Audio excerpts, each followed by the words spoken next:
Welcome back to the AB Scale Project. I'm Gregor. This is Alpha Bravo, and today we've got the MTMTE Collection Autobot Perceptor, which is already kind of disappointing because if it says MTMTE Collection, he should really have an eye patch. But besides that, you got kind of a grayscale picture of them over here, like they wanted a shattered glass picture for some reason. But it's okay. Come over here, just to wrap around to that picture, an Autobot symbol. Product shots, we get in this collection, we got the Perceptor, the Ratbat, and Ramhorn. So that's pretty neat. And we got the Perceptor over here with the funky looking. So just names on the top, legal on bottom, and that's about it. Let's go ahead and crack this open. Alright, first up we're going to take a look at Perceptor. And the answer to the first question of is this the exact same mold as the original Studio Series 86 Perceptor? The answer is yes, but there is some differences. So they didn't just repack the first 86 and call it and gave them some accessories. They did actually put some change in the paint. Like, begin with, this is no longer transparent. They went ahead and painted all that in, and they made it all out of gray plastic. So you don't have a clear plastic specimen tray anymore.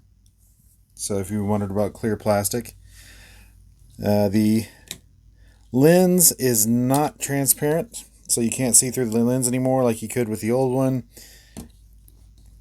So they did change that. There's some paint changes. Most of the primary paints are the same. The face has silver, and here you have kind of a dull gray. Eyes are a different shade of blue. This is a lighter blue. This is kind of a gray instead of black for the hands. All the blacks are kind of grays. So a little bit closer to the animation model. We'll give it a spin here. You can see. So really at this point it's... Oh, they did do a change back there. Heh. Helps if you look at the back. So they added a compartment to stow the head. That's cool. So that's our mold change right there. Is that worth buying the whole set? Yeah, maybe. So at least they did close out the gaping hole. That was the one mold change, and I approve. So yeah. So there you go, we're done here. Just kidding. Anyway, he does come with the Perceptor gun like he did the original. It's a little bit different shade of red. I don't know if that comes through, but it is just a little shade difference. I mean, it's enough of a difference that a guy that's colorblind on red and greens can see it. So, yeah, just a little bit lighter. He does come with these. These are the accessories for Ramhorn and Ratbat, which they do have 5mm pegs, and you can use them as gun. He can use them as guns. So you do have that option. I'm probably just going to keep it with the cassettes. But yeah, that's about it. It's the same articulation as before. Heads on the mushroom peg. This can pop around, come out, pop around, whatever you want to do. Arms does everything you want arms to do except for no wrist swivel. Has a waist, legs go everywhere. You can even look at the bottom of his foot if he wants to. And extreme ankle tilt. So the only thing he doesn't have is wrist swivel and an ab crunch to be in having all the articulation. So, and that's what we had with the original too. So nothing changed there. All right, I think that's about it for the robot mode. Let's go to the microscope mode. And here we have Perceptor in his microscope mode. And it looks pretty good. Turn around here. Pretty neat. It looks pretty familiar. Except for the gaping hole is covered. Really wish there would have been more locking points on this, but overall it's not too bad. Alright, let's bring in the original. So you get a side-by-side here. Again, you can see where that used to be a transparent plastic and that's now gray plastic. So if you had any trouble with that breaking before, you shouldn't have that trouble now. So, yeah. Turn around so you can see, again, that thing in the back. They got rid of the visible head syndrome.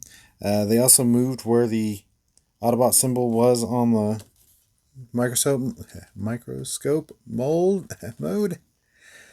Talking's hard sometimes. But yeah, not a whole lot to say. Practically the same mold, just done just a little bit better. All right, let's do our final decision.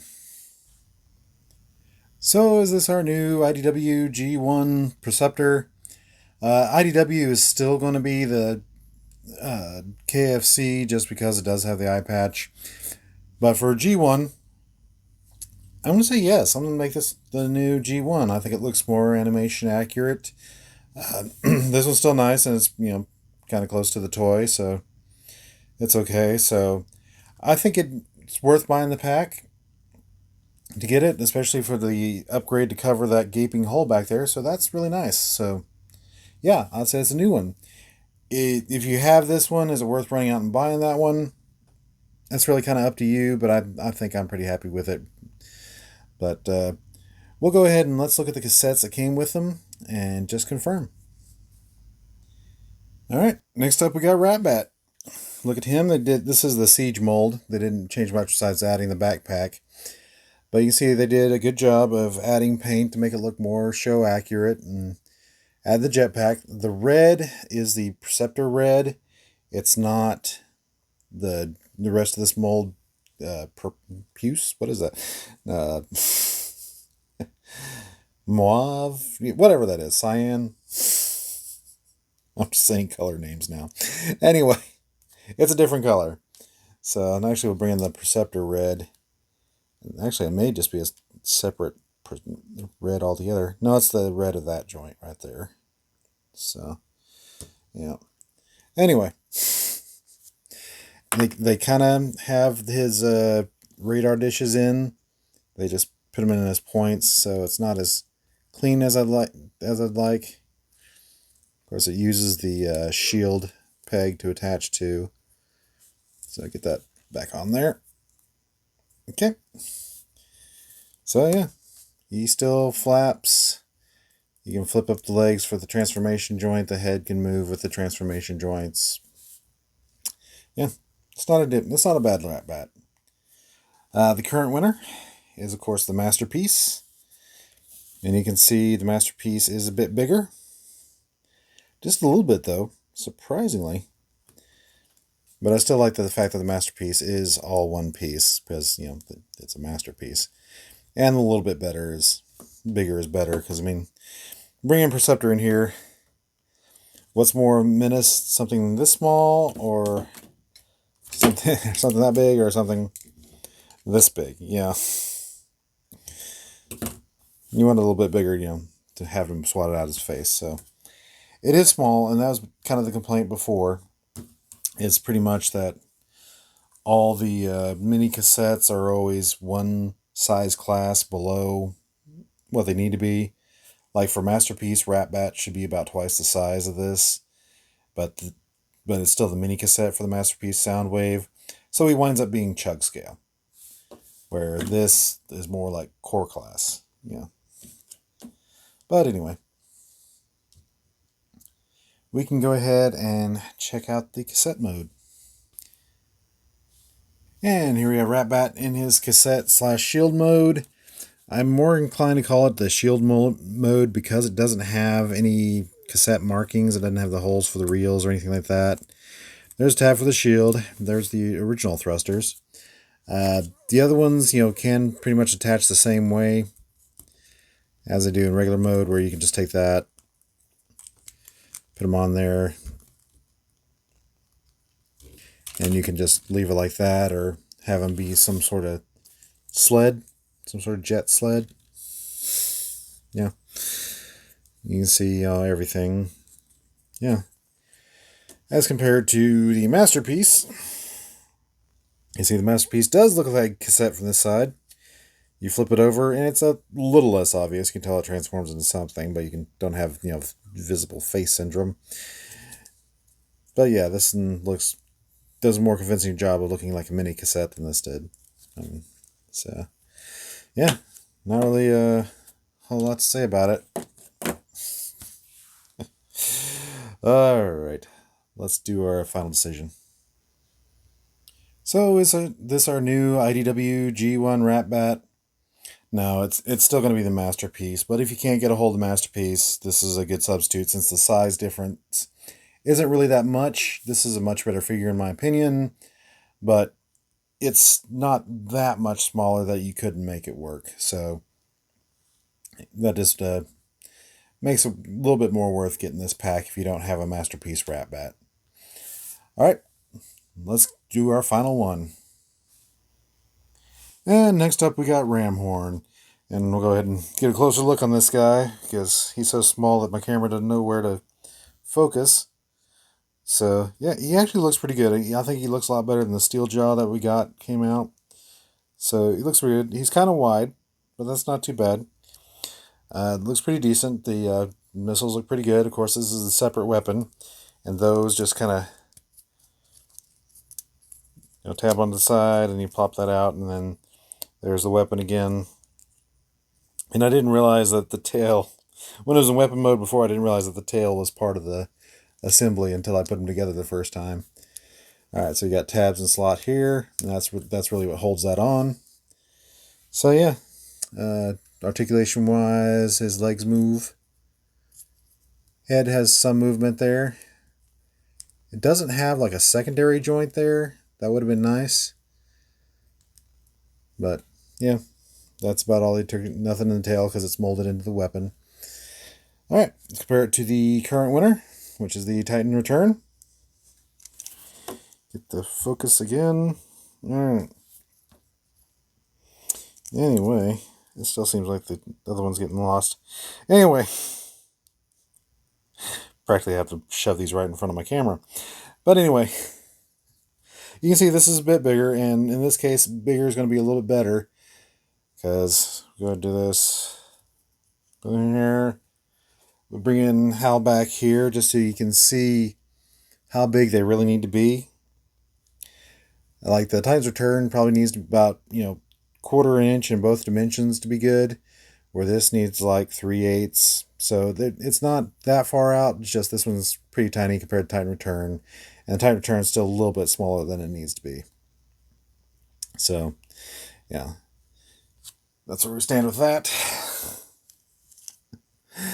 But yeah, I mean, oddly enough, about the same articulation. Just Titan Return really doesn't do much with the head.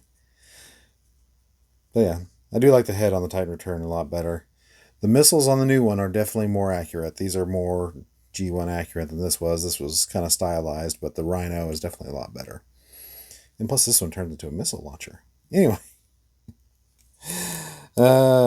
Let's go ahead and check out the cassette mode.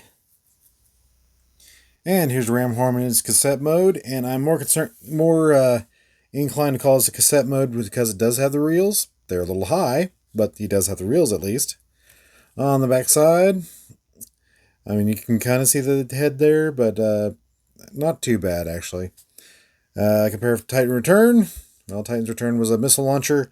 So, at least this one is a data holder, so it does have that above the Titan's Return.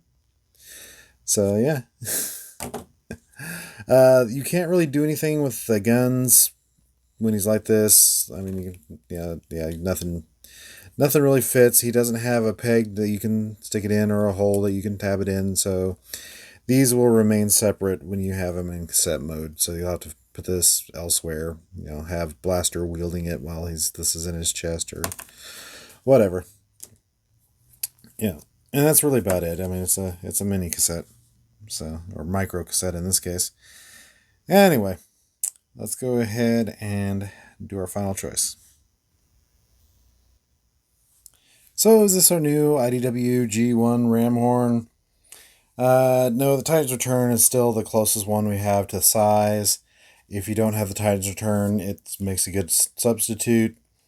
So again, if you're missing stuff that's already the winner, the MTMTE kit, is still more of a value. So get my beard hair out of the way.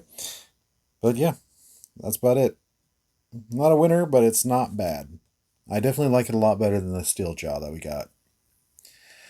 Anyway, let's wrap this up. So overall, I do like this kit. I think it's worth it, especially if you don't have a Masterpiece Ratbat, which may be kind of hard to come by. So it's worth getting the set. I mean, definitely so you get the more screen accurate Perceptor. So yeah, and it has a closeout on the back. So anyway, thank you for joining us today on the AB Scout Project. Please like, share, subscribe, leave a comment, ring that bell, and I'll see y'all later.